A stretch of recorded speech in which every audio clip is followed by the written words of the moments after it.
Welcome and thanks for joining us for this segment of Taking Control of Our Finances. My name is Stella Little and I'm joined here today by two of my business partners, and they're great business partners, guys. And listen, we've seen a great need to bring this information, and it's very important information to you with hopes that you'll gain some very important information and benefit from it, you and your family, for generations to come.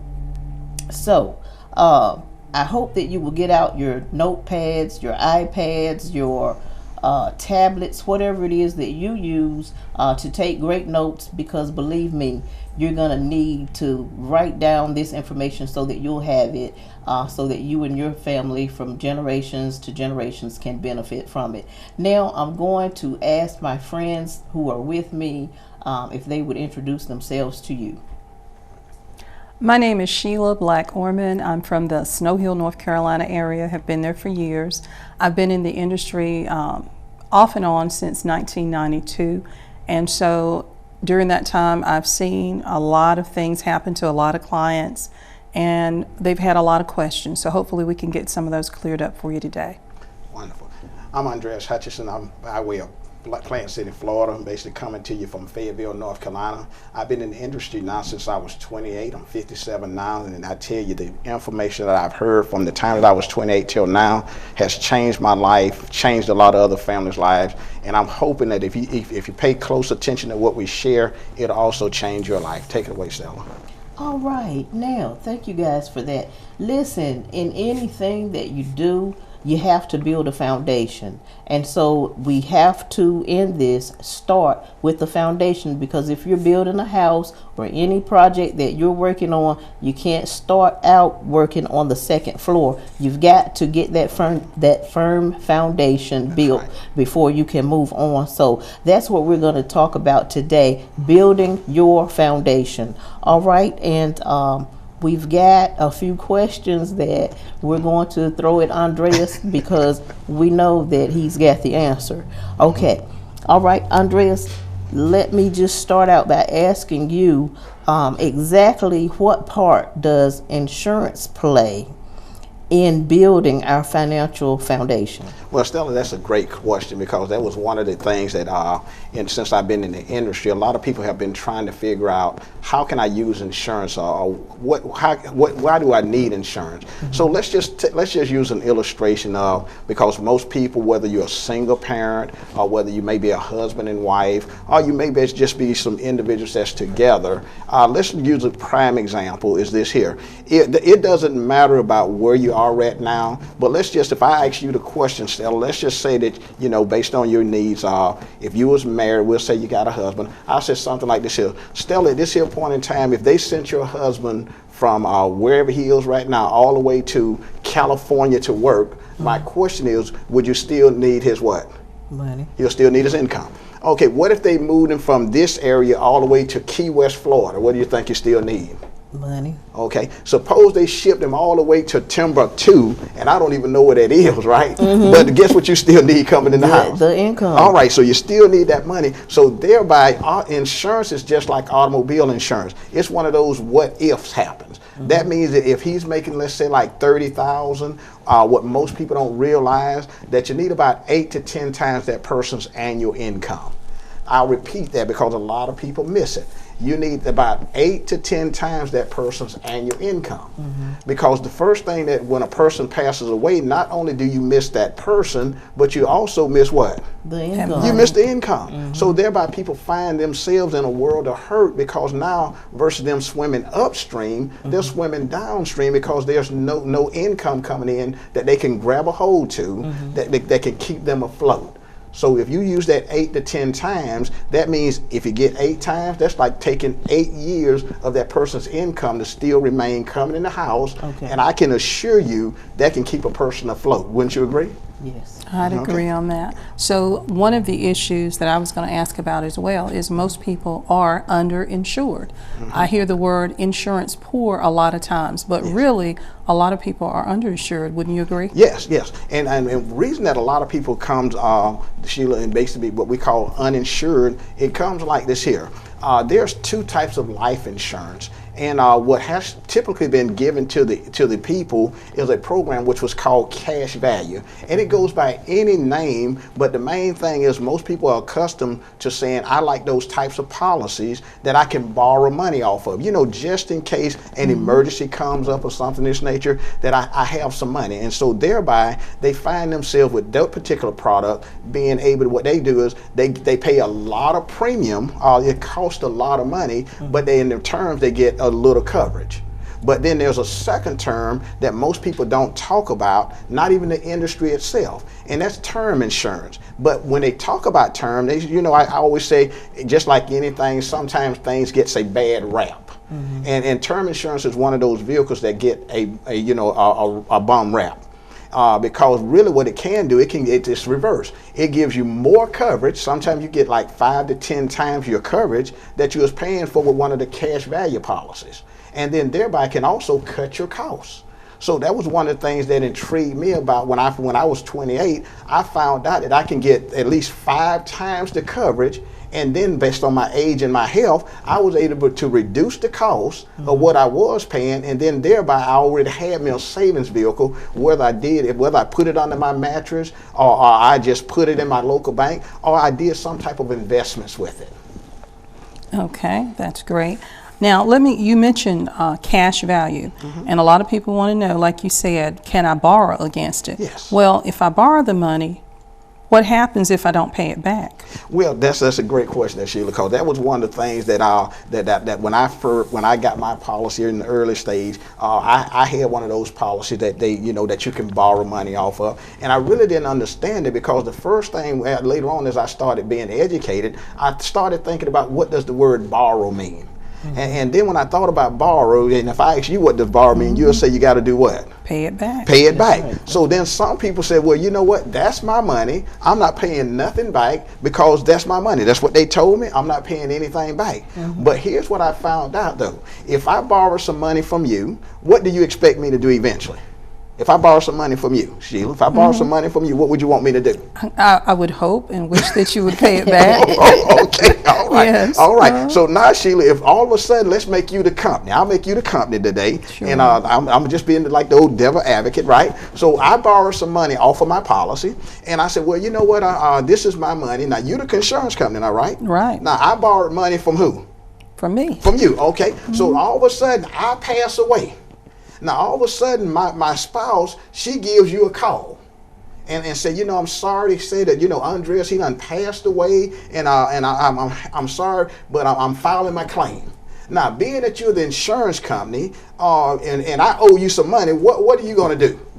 Well, the first thing I'm going to do is make sure your policy is still in force. Okay. And after that, it's called deduction. I'm going to deduct the loan plus the interest. You say you're going to do what now? Deduct the loan plus the interest. But I thought you just told me that, I thought that was my money. Well, it was until you borrowed it. Oh, yeah. Okay. Now, see, that's the same thing that I started finding out right now. See, because I always told people, I said, now look, make yourself the company, and somebody borrow some money from you. Right. And now think about this here. You got the money, don't you? Yes. So who control the pocket? I do. So now if I owe you anything, who got first dibs? I do. So you're going to make sure that you get what was owed you, right. And then my spouse will get whatever is left. That's right. From that. That's okay, right. Man, that doesn't sound too good to me. But you know what? But that's what's in the writing. And based on what we found out is a lot of people don't know that. So I've even seen cases where individuals borrow money and they never pay it back. And that money, it also comes with some interest. Yes. So all of a sudden, not only is the money that you borrowed got to be deducted, the interest. So if that person continues to go year after year after year, eventually sometimes that loan that they borrowed can eat away at the policy. It can erode it, even though that person was paying monthly premiums. I've actually had that happen to some clients, and they were most unhappy about that. And and they had been forewarned, and they still chose not to pay back the interest, not to pay back the loan. And then finally the insureds got the notice in the mail that they no longer had coverage. And they want to know, how is that possible when I've been making the payment every month? But it does happen. That's a sad situation, because individuals, what they don't know, and I found out a lot of times, is just like you said, sometimes the person who's the owner of that policy, they borrow money, and the family members or even the spouse or whomever, they don't even know that occurred. So when that occurs, that and that person who's left behind, they're the ones that's got to deal with it, and the company is the one that's got to explain it. And then one way that they do it is they got signatures, they got documentations. So the only thing that you can't argue with is the truth, which is in black and white. Right. Okay. So Andres, would you say that term insurance is the right type of insurance, or the cash value insurance, or some other type? Yeah. When you put them up, Stella, when you put them up side by side, and you look at what we call premium costs, that's just like if you had a chance to buy milk, and it was going to be like the same brand.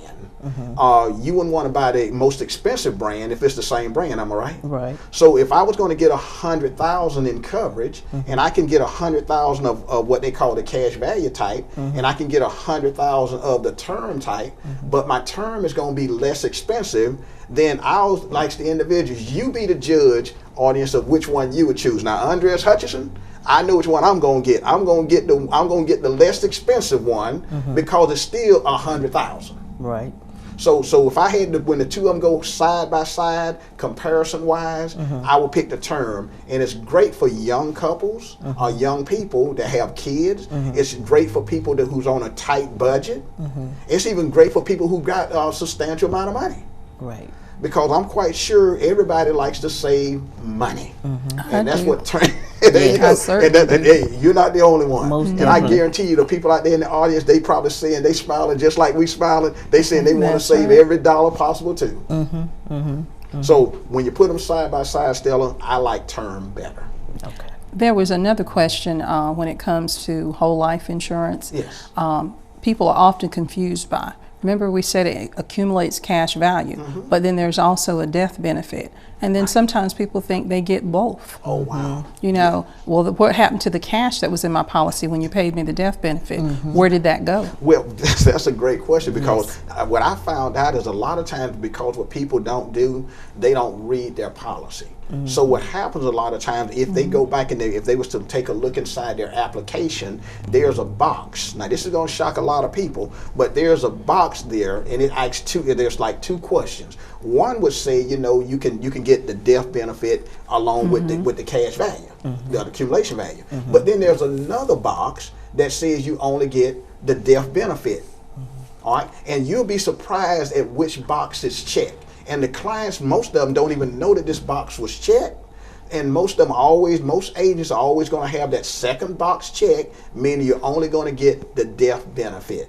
Now the cash value that's there, the company, they can utilize that there to offset the payment of the policy. Give you a prime example. Let's just say you had a $100,000 policy, and inside of it you just accumulated like $20,000. Well, if you look there, all the companies got to pay out is what? $80,000. Why? Because that $20,000 is there. So they still met the obligation. They did exactly what the policy said. They paid the death benefit being the face value. And that's what most companies do. They've always done that there, and most people are shocked. But then here's the key. Most clients don't even have the what we call, they don't even know to ask that particular question. Okay. Yeah. So when they find out later on, you know, probably somebody told them, they asked them the question about what happened to the cash value, then the client goes, because remember, they caught them at a vulnerable time in their life. All they're trying to do is to take care of what they call making sure the person, all the arrangements are taken care of, and they know this insurance policy is supposed to help them out. So what they want to do is they want to get the help as soon as possible, because we know, and you know, when a person passes away, they don't talk. Most family members, they never talk about insurance. That's almost like taboo. Right. All right, because most people don't talk about it. All of a sudden, when that need comes, now that's when they start trying to figure out, did they have any insurance, or better yet, how much coverage did so and so have? Well, that's not the appropriate time to be asking that question. It's too late right. now. See, the time to ask that question is like today. You know, where are we at financially? You know, what type of policies do we have? How much coverage do we have? See, these are things, it's too late to try to put on a life jacket when the ship is already underwater. And that's the time that the ship is underwater, when everything, somebody done passed away, the ship is underwater. I'm glad you brought that up. I actually had a client for another purpose besides insurance. And she had said that she had come home and taken care of her mother, who is terminally ill.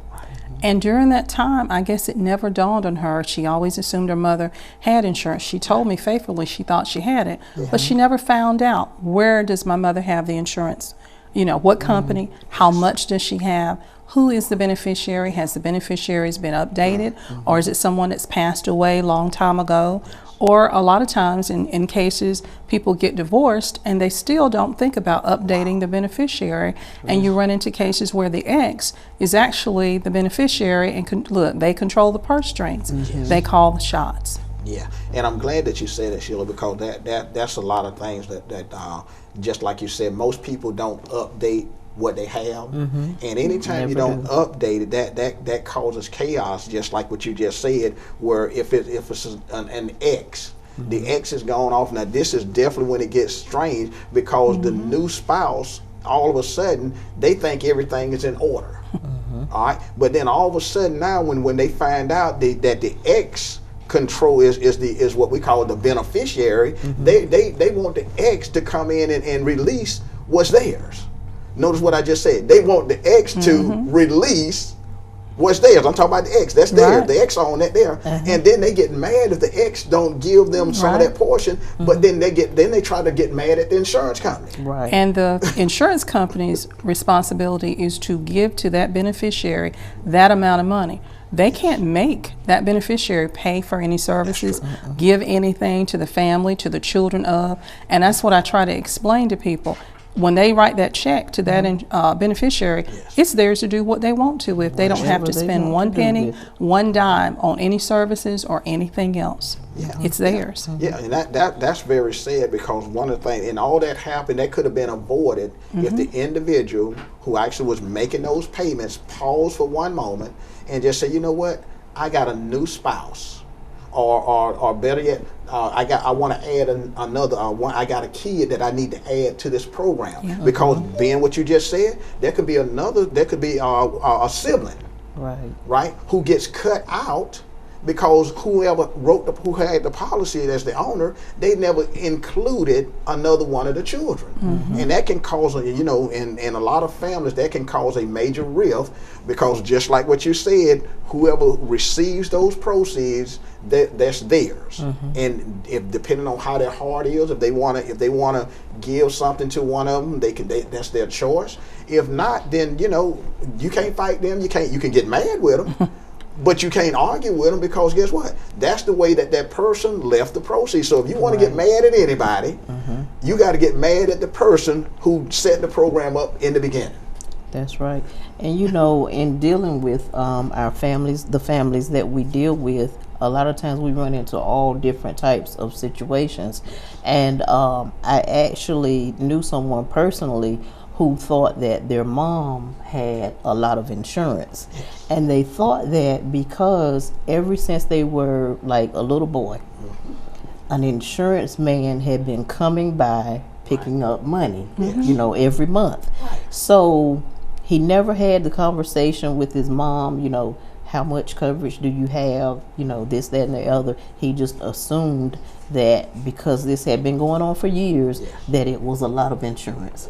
And so when the mother did pass away, and come to find out, he got with the company, and there was a very small policy, not even enough to bury his mother, and she had been paying on it all those years.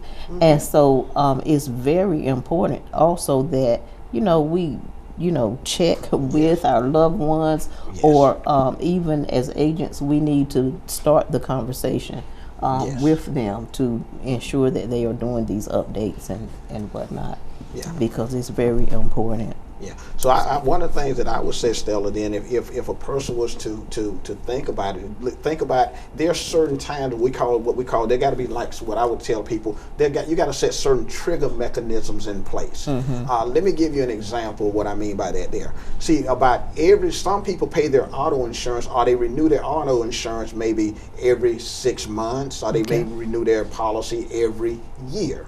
Well, if that be the case, and when you get ready to do something like that, then that should be like a trigger to say, let me check out my life insurance. Okay. Let me, so do what we call like a checkup, like every year. Now I know most men don't get mad, men, but I know men, most men don't like to go have themselves checked up as frequently as ladies. Right. So most of the time, and also goes like this here. Most of the time, the when it comes to finance, especially like the insurance and things of this nature here, most ladies control that. Right.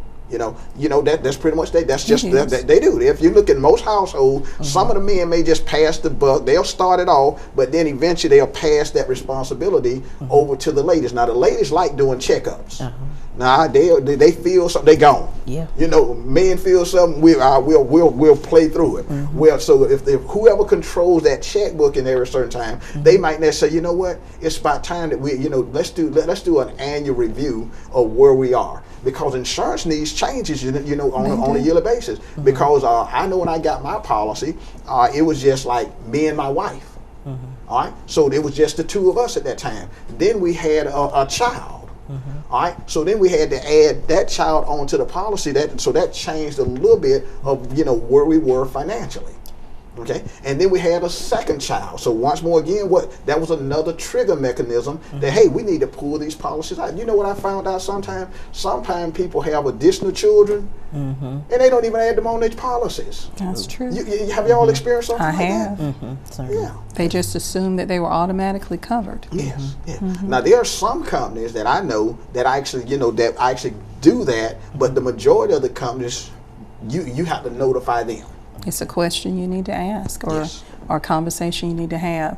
And the other thing was, you were talking about establishing a family, but there's also that issue of buying a home, that first Yes. home. Yes. And if something happens to that spouse, Oh, wow. you want that house to be paid for. That's one spouse trying to juggle the kids, meals, all the other expenses that come along with it. It's a lot to struggle with. It can be a real struggle for a lot of people. Yes. But if that home is paid for, usually the biggest bill most people have, that in itself Yes. is a true blessing. It really is. Sheila, and I'm definitely glad that you brought in that portion there as well, because that's a major, like I said, think about what we talked about earlier. First, they lost a loved one. Secondly, they lost that income. And then now thirdly, they still got all these obligations that they still got to pay for. I'm always talking to a lot of people. I'm saying, even when that person passes on, life still goes on.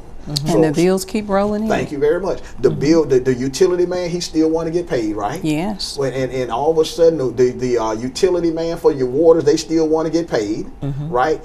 If you got a car note, guess what? The dealer still want his what? Money. He still want his money. Yes. And then you still got automobile insurance. Life still goes on for the one left behind, but the one who passed on, Right. all of a sudden they're finished. But it's how did the question is, how did they leave their loved ones? How did they leave them set up? Did they leave them set up so that life is better because they gone? Not saying that we want anybody to go, Right. but remember, this person said, I'm here to protect you, to make Yeah. sure everything is good, whether I'm here or absent. That's why when we started off the conversation, we started off, it doesn't matter where the person is shipped to, this person still need that income coming in. That's right. So that if you think about it, I think we did a 360 all the way through this, didn't we? Yeah. Yep. Because that spouse that's left behind is going to be left with some choices. Can I afford to keep this house? If there wasn't enough life insurance, can I afford to live here anymore? And the answer might be no. Then secondly, or they might say it might be a toss-up, well, I might have to get another job. Or the other thing that I've seen happen to people is they run into another relationship too quickly. Whether they're living together, cohabitating, or whether they actually marry sooner than they would have needed to have done. Really, a lot of times emotionally they might not give themselves enough time to heal or to mourn and to be in a better place emotionally so that they can move forward with their children or without children and things. So that's a very unfortunate thing. That's right, because sometimes you pick too quickly, you pick the wrong mate. That's right, and they do that, Sheila, a lot of times because they didn't have the correct amount of coverage. And that money that they need month to month is not there because the spouse is gone. And so had they sat down with a person who could offer them enough insurance that they could afford, you know, it would be different. It would be a lot different.